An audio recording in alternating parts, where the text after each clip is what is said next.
একটি বিশ্বাসঘাতকতার গল্প, ক্ষমতা, লোভ আর রাজনীতির নির্মম চিত্র। মানুষের জীবন যে কতবার বিশ্বাসের কাছে ঠকে যায় তার হিসেব মেলে না।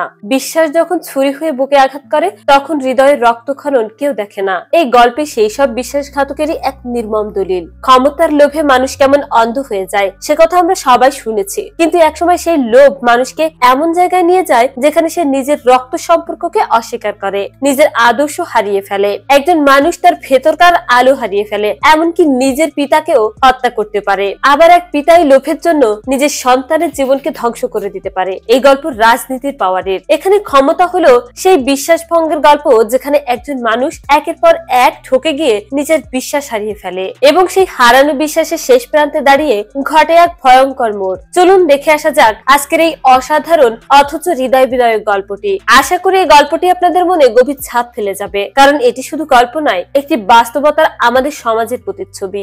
গল্পের শুরুতেই মাঝ রাস্তায় তরিত বসু নামে একজন লোকের গাড়ি থামিয়ে একজন লোক জিজ্ঞাসা করে, আপনি কি সমবায় ব্যাংকে চাকরি করেন? তো তরিত বসু হ্যাঁ বললে লোকটা তার মাথায় আঘাত করে আর সেখানেই তরিত বসুর মৃত্যু হয়। তখন তরিতের লাশটাকে গোপন করার জন্য মাটির নিচে পুঁতে দেওয়া হয়। সকাল হলে দেখা যায় একটা এনজিও সংস্থার 10 বছর পূর্তি উপলক্ষে একটা প্রোগ্রাম হচ্ছে। এই এনজিওর প্রধান কাজ হচ্ছে সেক্স ওয়ার্কারদের নিয়ে বিভিন্ন অধিকার সহ তাদের সুযোগ সুবিধার ব্যবস্থা করে দেওয়া। তো এই অনুষ্ঠানটা যেখানে করা হয় সেখানকার অধিকাংশ মানুষই প্রস্টিটিউট, আর সেখানে গেস্ট হিসেবে ইনভাইট করা হয়েছে জুলিকে। সে একজন সোশ্যাল ওয়ার্কার, তবে তার পেশাও এই প্রস্টিটিউট। তবে আজ সে নিজেকে প্রতিষ্ঠিত করে বদলে ফেলেছে। তো জুলি স্টেজে উঠে তার জীবনে আসার কথাগুলো সবার সামনে বলতে শুরু করে। তার পড়াশোনা করার খুব ইচ্ছে ছিল কিন্তু হয়ে ওঠেনি, তাই সে এখানকার ছেলে মেয়েদের পড়াশোনা করার জন্য একটা স্কুল বানিয়ে দিতে চায়। এদিকে পতিতালয়ে রিঙ্কুকে দেখানো হয় তার বয়স মাত্র 17 বছর এবং তার একটা বয়ফ্রেন্ডও আছে। সে স্বপ্ন দেখে তার যখন 18 বছর বয়স হবে তারা দুজন মিলে একটা সংসার করবে। তো তারা দুজন আজকে সেই প্ল্যান গুলোই করছিল। তো যাই হোক, হঠাৎ করে পতিতালয়ে পুলিশের রেড পড়লে রিঙ্কুর ঘরের দরজায় পুলিশ ধাক্কাধাক্কি করতে শুরু করে। রিঙ্কু সেই মুহূর্তে কি করবে কোনো কিছুই বুঝে উঠতে পারে না। রিঙ্কুর দরজা খুলতে দেরি হলে পুলিশ দরজা ভেঙে ভিতরে চলে আসে এবং তার বয়ফ্রেন্ডকে অ্যারেস্ট করে থানায় নিয়ে যায়। অন্যদিকে জুলি সঞ্জয় মিত্র নামের একজন রাজনীতিবিদের সঙ্গে তার গাড়িতে করে কোথাও একটা আসছিল। মূলত জুলি এই পলিটিশিয়ানকে ভালোবাসতো, তাকে সবসময় আগলে রাখতো। এই পলিটিশিয়ানও তাকে বেশ বিশ্বাস করত এবং তাকে অনেক প্রায়োরিটিও দিত। মূলত এই পলিটিশিয়ানের সঙ্গে জুলির পরকীয়ার সম্পর্ক ছিল, কেননা তার স্ত্রী সন্তান থাকা সত্ত্বেও সে জুলির সঙ্গে গোপনে সময় কাটাতো। তো আজ সঞ্জয় জুলিকে একটা ডায়মন্ডের রিং গিফট করে। এরপর মাঝ রাস্তায় তাদের গাড়ি থামিয়ে সিনহা নামের একজন লোককে ভিতরে নিয়ে আসে। সিনহা গাড়ির ভিতরে ঢুকে জুলিকে দেখে সঞ্জয়কে কিছু একটা বলতে চেয়েও থেমে যায়। সঞ্জয় বলে, তুমি নির্ভয়ে বলতে পারো, এতে কোনো সমস্যা নেই। তখন সিনহা বলে, সমবায় ব্যাংকে পুলিশ রেড করে ম্যানেজারদের অ্যারেস্ট করে নিয়ে গেছে। শুধু তাই নয়, কেসটা চলে গেছে এখন সিবিআই এর হাতে। সিবিআই অফিসার শ্রমিক এই কেসটা হ্যান্ডেল করছে। মিডিয়ার লোক নিউজটাকে খুব বড় করে পাবলিশ করে দেয়। রাজনৈতিক ব্যক্তিবর্গ ব্যাংকে 400 কোটি টাকা লোন নিয়ে মানুষের সঙ্গে স্ক্যাম করেছে। তো যাই হোক, কেসটা নিয়ে সঞ্জয় অনেকটা টেনশনে পড়ে যায়, কারণ নির্বাচনের আগে সে অনেকগুলো প্রজেক্ট হাতে নিয়েছিল জনগণের কাছে ভালো ইমেজ তৈরি করার জন্য। এখন যদি এই ইনভেস্টিগেশনে তার নাম উঠে আসে তাহলে তার ইমেজটা সবার সামনে নষ্ট হয়ে যাবে। তাই সে কি করবে কোনো কিছুই বুঝে উঠতে পারে না। সঞ্জয় তার বিশ্বস্ত কমিটি নিয়ে এসব নিয়েই আলোচনা করছিল। সেখানে জুলিও উপস্থিত ছিল, তবে জুলি তাদের মাঝে কোনো কথা বলে না। সবাই যখন রাগ করে উঠে চলে যায় তখন জুলি হাতে একটা নিউজ পেপার দেখিয়ে সঞ্জয়কে বলে, তিনি একজন বড় বিজনেসম্যান, তাকে আমি তোমার বিজনেসে ইনভেস্ট করানোর জন্য রাজি করাতে পারি। সঞ্জয় বলে, তুমি এটা কি করে করবে, এটা সম্ভব না। তো দেখা যায় জুলি ওই রাতে সেই বিজনেসম্যান মোহিতের কাছে আসে। মোহিতকে জুলি অনেক আগে থেকেই চেনে। একটা সময় জুলির ক্লায়েন্ট ছিল মোহিত। এই মোহিত জুলির গান অনেক পছন্দ করত। জুলি ছোটবেলা থেকে গান গাইতে পারতো। তাই এই রাতে জুলি মোহিতকে পুরোপুরি খুশি করে সঞ্চয়ের প্রজেক্টে টাকা ইনভেস্ট করানোর জন্য রাজি করিয়ে ফেলে। এদিকে পুলিশ স্টেশনে রিঙ্কুর বয়ফ্রেন্ড রোহিত খুব ভদ্র ফ্যামিলির ছেলে। রোহিতের বাবা একজন প্রফেসর। পুলিশ অফিসার তাকে দেখেই চিনে ফেলে আর তাকে নিয়ে হাসাহাসি করে বলে, এত ভদ্র পরিবারের থেকেও তুমি কেন এই পতিতালয়ে গিয়েছিলে? বাইরে সবার সামনে ভালো মানুষের মুখোশ পরে থাকো।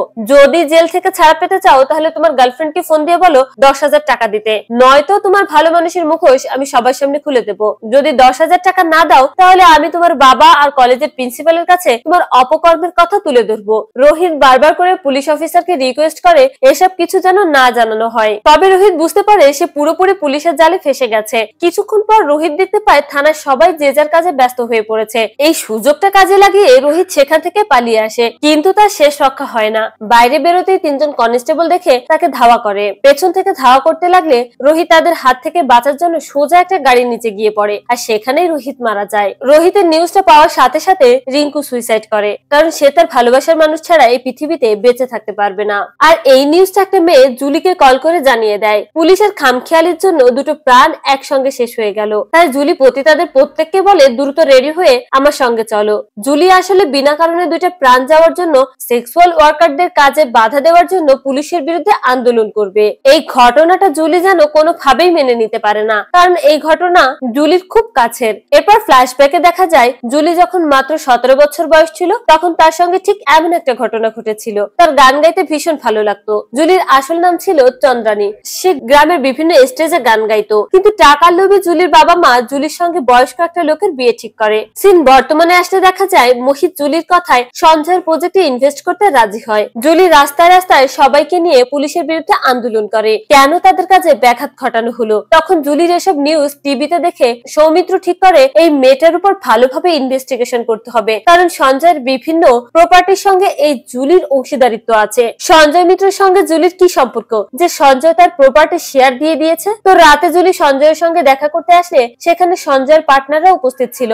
জুলিকে দেখে তারা বলে, তুমি তো এখন রাতারাতি অনেক ফেমাস হয়ে গেছো, সোশ্যাল মিডিয়ায় নিউজ জুড়ে তোমাকে নিয়ে আলোচনা সমালোচনা হচ্ছে, এখন তোমাকে পার্টির জন্য সামনে থেকে কাজ করতে হবে। একথা শুনে জুলি বলে, আমি তো সবসময় মানুষের সেবায় কাজ করতে চাই, যদি কখনো সুযোগ হয় তাহলে আমি তোমাদের সঙ্গে কাজ করব। সঞ্জয়ের পার্টির লোকরা এখান থেকে চলে গেলে সঞ্জয় জুলিকে একটা পেপার দেখিয়ে বলে, আজ থেকে তুমি আমার অর্ধাঙ্গিনী। এই কথা শুনে জুলি অনেক খুশি হয়। সে মনে করে হয়তো তাকে বিয়ে করে স্বীকৃতি দেওয়ার কথা বলছে, কিন্তু সঞ্জয় তাকে অবাক করে দিয়ে বলে, এটা হলো আমার প্রপার্টির 25% শেয়ারের অংশীদারিত্ব করলাম, আজ থেকে তুমি এই সব কিছুর দায়িত্ব পালন করবে। একথা শুনে জুলির আসলে মন খারাপ হয়ে যায়, কারণ এই প্রপার্টি শেয়ারের থেকে তার কাছে বিয়েটা ইম্পর্টেন্ট ছিল।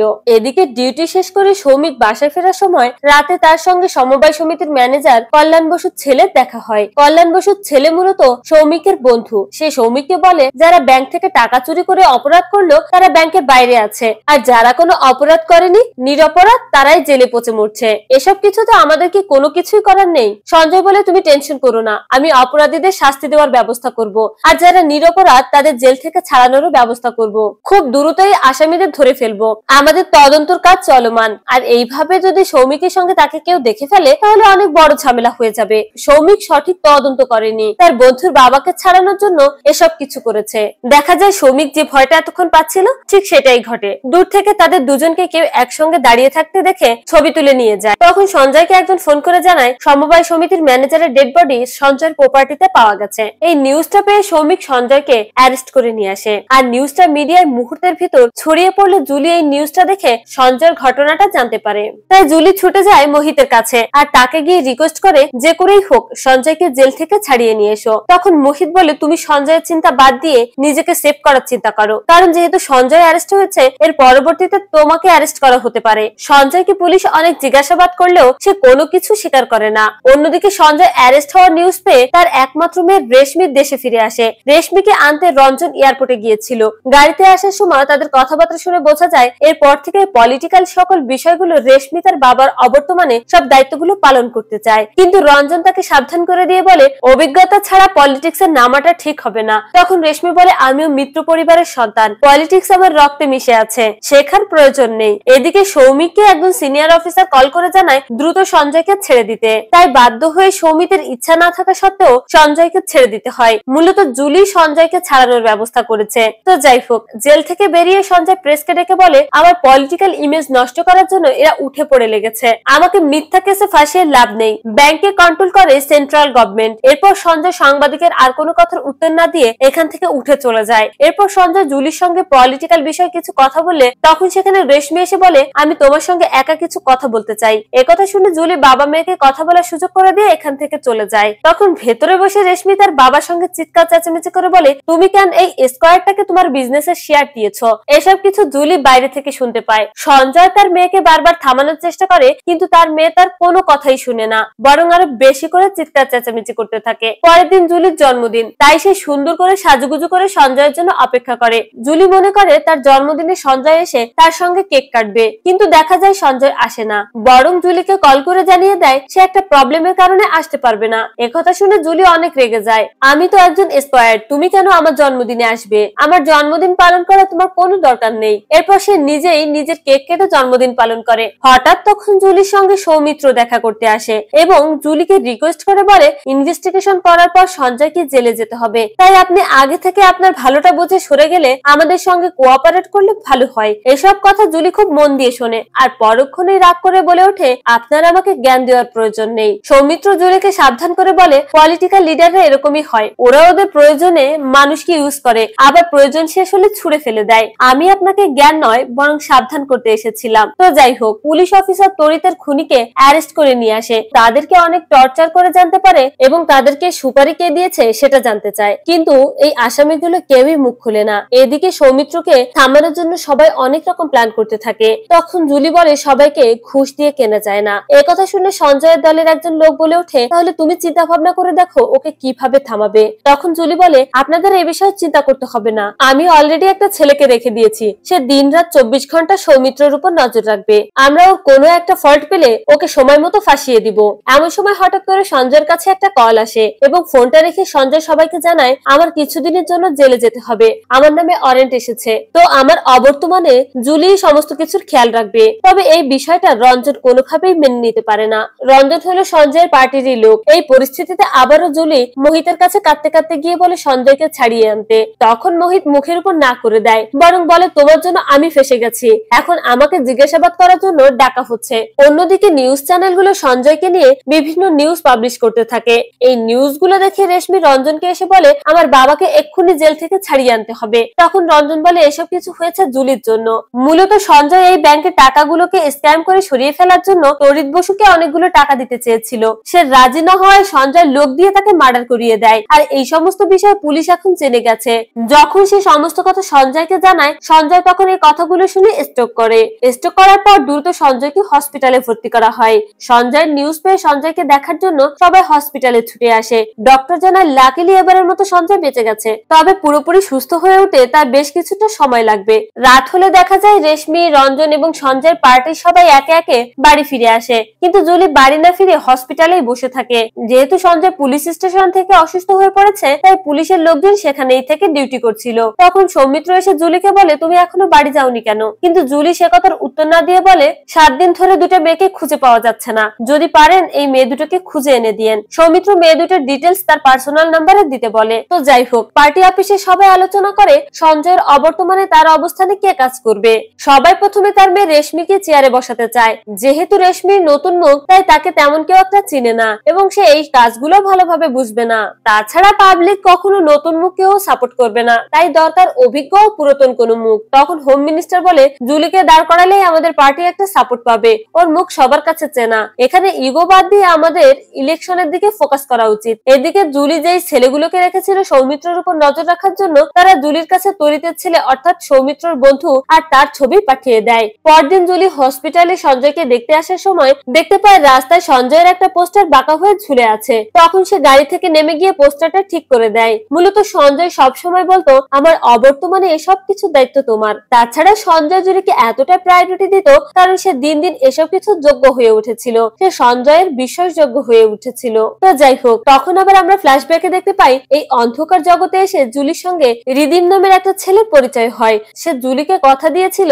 তাকে একদিন বড় শিল্পী করে তুলবে, সিনেমায় গান গাওয়ার সুযোগ করে দেবে। কিছুদিন পর রিদিম জুলিকে দিয়ে সিনেমার জন্য একটা গান রেকর্ড করায়। এসব কিছুতে জুলি অনেক খুশি। তবে কিছুদিন পর রিদম জুলিকে জানায় এই সিনেমার ডিরেক্টর জুলির গান রিজেক্ট করে দিয়েছে, কারণ সে কোনোভাবে জেনে গেছে জুলি একজন পতিতা। এই কথাগুলো শুনে জুলি ভেতর থেকে অনেকটা ভেঙে পড়ে। তখন সিন বর্তমানে আসলে ডক্টর জুলিকে জানায় সঞ্জয় এখন আগের থেকে ভালো অবস্থানে আছে, তাই তাকে বাড়ি নিয়ে যেতে পারবেন। জুলি সঞ্জয়কে তার সঙ্গে নিয়ে যেতে চায়, কিন্তু ঠিক তখনই রেশমি এসে বলে, আমি আমার বাবাকে আমার সঙ্গে নিয়ে যাব। তখন রেশমি আর জুলির ভেতর বেশ অনেকক্ষণ তর্ক বিতর্ক হয়। তবে যেহেতু সঞ্জয় রেশমির বাবা, তাই রেশমি সঞ্জয়ের প্রতি বেশি অধিকার, জুলি তার উপর কোনো অধিকার নেই। তাদের যেহেতু সম্পর্কের কোনো নামই ছিল না। জুলির চোখের সামনে থেকে রেশমি তার বাবাকে নিয়ে চলে যায়। জুলি এতে করে কিছুই করার থাকে না। তখন জুলির ফোনে একটা কল আসে আর তাকে জানানো হয় আগামীকাল তাকে ইন্টারোগেশনের জন্য ডাকা হয়েছে। পরের দিন জুলি থানায় আসলে সৌমিত্র সঞ্জয়ের বিভিন্ন ইল্লিগাল ফান্ডিং ও ট্রানজাকশন সম্পর্কে জানতে চায়, কিন্তু এসব কিছুতে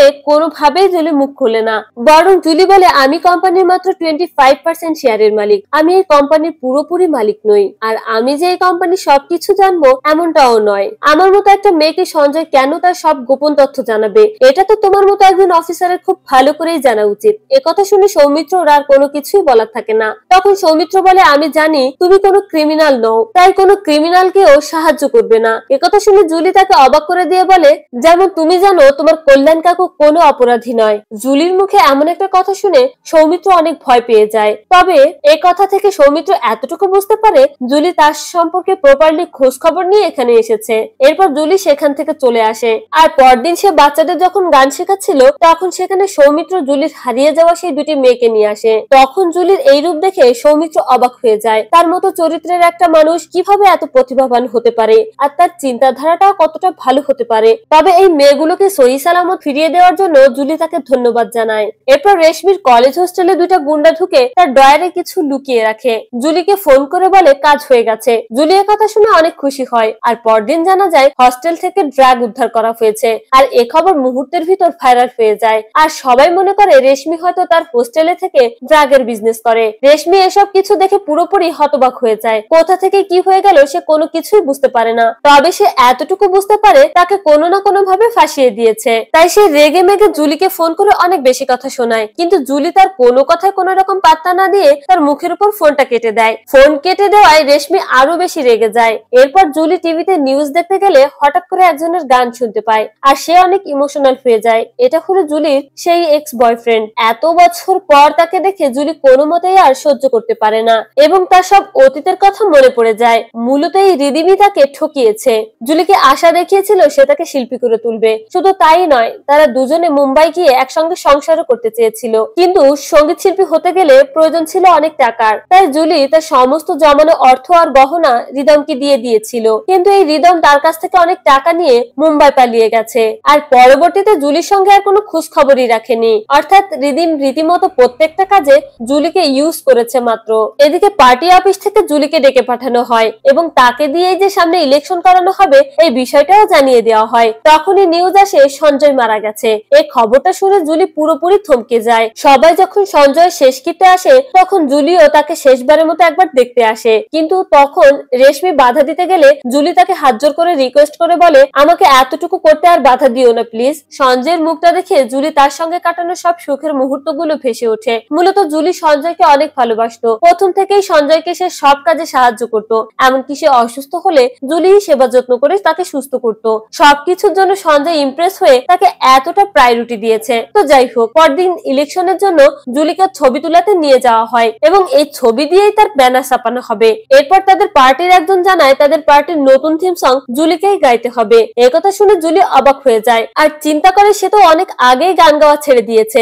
এমনকি তার এই গান গাওয়ানোর জন্য মুম্বাইয়ের বেস্ট মিউজিক ডিরেক্টর দিয়ে গানগুলো কম্পোজ করানো হয়েছে। অন্যদিকে রেশমি প্রেস ডেকে মিডিয়ার সামনে বলে, আমার বাবার মৃত্যুর জন্য সিআইবি দায়ী। তারা আমার বাবা অসুস্থ জানার পরও দিনের পর দিন আমার বাবাকে মানসিকভাবে প্রেসারে রেখেছে, যার কারণে সে অসুস্থ হয়ে মারা গেছে। মূলত এসব কিছুর পেছনে রেশমির মাথায় অন্য একটা প্ল্যান ঘুরছিল। বাড়ি ফিরে হোম মিনিস্টারকে রেশমি বলে, আপনারা যখন পার্টির জন্য ক্যান্ডিডেট সিলেক্ট করছিলেন তখন কি আমার কথা আপনাদের মনে পড়েনি? তখন হোম মিনিস্টার তাকে বুঝিয়ে বলে, যাকে যেখানে মানায় তাকে সেখানেই থাকতে হয়। তোমার এখন উচিত হবে যেটা হচ্ছে সেটাকে মেনে নেওয়া এবং তাকে সাপোর্ট করা, তাহলেই তুমি বড় কোনো জায়গায় যেতে পারবে। জুলি অনেক শিক্ষিত না হলেও ওর ভিতরে সবকিছু ম্যানেজ করার একটা গুণ আছে। তাছাড়া বিভিন্ন জায়গায় ওর পপুলারিটিও আছে। এখন আমাদের পার্টির জন্য এটা খুবই দরকার। এসব কিছু শোনার পরে এক পর্যায়ে রেশমি জুলিকে সাপোর্ট করতে রাজি হয়। এরপর থেকে রেশমি জুলির ইলেকশনের প্রচারে তার সঙ্গে কাজ করতে রাস্তায় নেমে পড়ে। এসব কিছু দেখে রঞ্জন তাকে জিজ্ঞাসা করে, জুলির এত প্রশংসা করা শুরু করলে কবে থেকে? তখন রেশমি জানায় শত্রুকে সবসময় কাছ থেকে ফলো করতে হয়, তাহলে তার পরবর্তী গতিবেগ ফলো করা যায়। এরপর একদিন জুলিকে রেডিওর ইন্টারভিউ দেওয়ার জন্য ডেকে নেওয়া হয়, যেখানে তার ছোটবেলার কথা জিজ্ঞাসা করা হলে সেখানে জুলি বলে, আমি গান গাইতে খুবই পছন্দ করতাম। তখন আমার সঙ্গে আমার এক বন্ধুও গান গাইতো। তারা দুজন দুজনকে ভালোবাসতো। যখন আমার বাবা মা একজন বয়স্ক লোকের সঙ্গে টাকার জন্য আমাকে বিয়ে দিয়ে দিচ্ছিল তখন আমি ইসমাইলকে নিয়ে এখান থেকে পালিয়ে যেতে চাই, কিন্তু তাতে বিশেষ কোনো লাভ হয়নি। রাস্তায় একদল গুন্ডারা এসে তাদের উপর অ্যাটাক করে দেয়। জুলি সেখান থেকে কোনো মতে বেঁচে গিয়ে একটা ট্রাকে উঠে পড়লেও ইসমাইল আর ওই গুন্ডাগুলোর হাত থেকে বাঁচতে পারে না। আর এরপরে জুলি চলে আসে অন্ধকার পল্লীতে। এরপর থেকেই ধীরে ধীরে চন্দ্রানী হয়ে ওঠে জুলি। অন্যদিকে সৌমিত্র জুলির ভালো কাজের অনেক মুগ্ধ হয়ে তার বাড়িতে ডেকে পাঠায়। তো জুলি সৌমিত্রর কল পেয়ে তার বাড়িতে আসে দেখা করতে। তখন সৌমিত্র তার ছোট মেয়ের সঙ্গে পরিচয় করিয়ে দিয়ে তাকে গান শেখাতে বলে। মূলত সৌমিত্র সৌমিত্রর মেয়ে গান গাইতে ভীষণ পছন্দ করে। তাছাড়া কয়েক বছর আগেই তার ওয়াইফের সঙ্গে সৌমিত্রর ডিভোর্স হয়ে যাওয়ায় সে এখন তার মেয়েকে নিয়ে একাই থাকে। পরদিন জুলি গান রেকর্ড করার জন্য স্টুডিওতে আসলে দেখতে পায় সেই ফেমাস মিউজিক ডিরেক্টর হলেন রিদিম। এই রিদিমকে দেখে জুলির অনেক মন খারাপ হয়ে যায় এবং সবার মুখের উপর বলে দেয়, আমি এই কম্পোজিশনে গান গাইতে পারবো না, কারণ আমার এই কম্পোজিশন পছন্দ হয়নি। তবে রিদিম বুঝতে পারে তার কম্পোজিশনে কোনো সমস্যা নেই, মূলত সব সমস্যাই হলো রিদিম। তো যাই হোক, সৌমিত্র জুলির কাছে এসে মার্ডার কেসের ব্যাপারে সাহায্য চায়, আর তখনই তার বন্ধু কল করে জানতে চায় তুই কোথায়। তখন সৌমিত্র মিথ্যা করে বলে আমি মেয়েকে নিতে স্কুলে এসেছি। আর তখনই জুলির ডোরবেল বেজে ওঠে।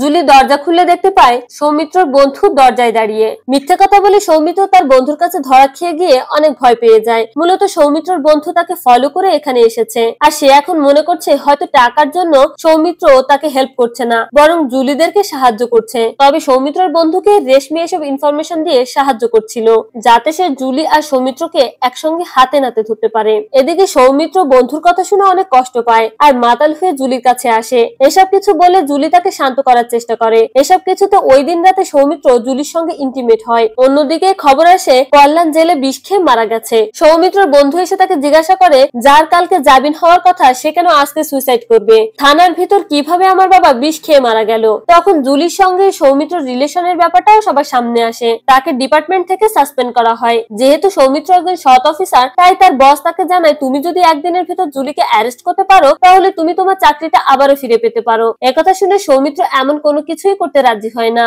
এদিকে মোহিত আর জুলির ছবি এসে পৌঁছায় সৌমিত্রর কাছে। সে মনে করে জুলি হয়তো তাকে ফাঁসিয়ে দিয়েছে, তাই সৌমিত্র গিয়ে জুলিকে অ্যারেস্ট করে নিয়ে আসে। তখন সৌমিত্র জুলির কোনো কথাই শোনে না, সেই সঙ্গে জুলির সাথে অনেক খারাপ ব্যবহার করে। আর এই ব্যবহারে জুলি অনেক কষ্ট পায়, কারণ সে ভাবতেও পারে না সৌমিত্র তাকে অপমান করবে। তো যাই হোক, জুলি অ্যারেস্ট হওয়ার পর যেহেতু জুলি এখন জেলে, তাই পার্টি সিদ্ধান্ত নেয় জুলির জায়গায় রেশমিকে দিয়ে দিবে। এই সুযোগে রেশমি মিডিয়ার সামনে অনেক ভালো সাজার নাটক করে। তবে জেলে কিছুক্ষণ পর জুলির কাছে একজন জেলার এসে কাপড়ে মুড়ানো একটা মোবাইল ফোন দিয়ে যায়, আর সে ওই ফোনে একটা ভিডিও দেখতে পায়। সেই দিন যে ছেলেটা রেশমিকে ফাঁসিয়ে দিতে হোস্টেলে ড্রাগ রেখে এসেছিল, সে সঞ্জয়ের ঘরে একটা গোপন ক্যামেরাও রেখে এসেছিল। আর সেখানে দেখা যায় ক্ষমতা পাওয়ার লোভে রেশমি তার বাবাকে বালিশ চাপা দিয়ে মেরে ফেলেছে। আর এই ভিডিওটা জুলি পুলিশের কাছে পৌঁছে দেয়। সবশেষে পুলিশ আসল অপরাধীকে অ্যারেস্ট করে নিয়ে আসে। যখন সৌমিত্র বুঝতে পারে জুলি নির্দোষ, তখন সৌমিত্র গিয়ে জুলির কাছে সরি বলে। তো আজকে এখানে এই পলিটিক্যাল প্যাচ গোছার গল্পটা শেষ হয়। তো আপনাদের কাছে এই গল্পটা দেখে কি মনে হয়েছে, কেমন লেগেছে সবকিছুই কমেন্টস করে জানাবেন। দেখা হচ্ছে তাহলে অন্য কোনো ভিডিওতে। সে পর্যন্ত ভালো থাকবেন। আল্লাহ হাফেজ।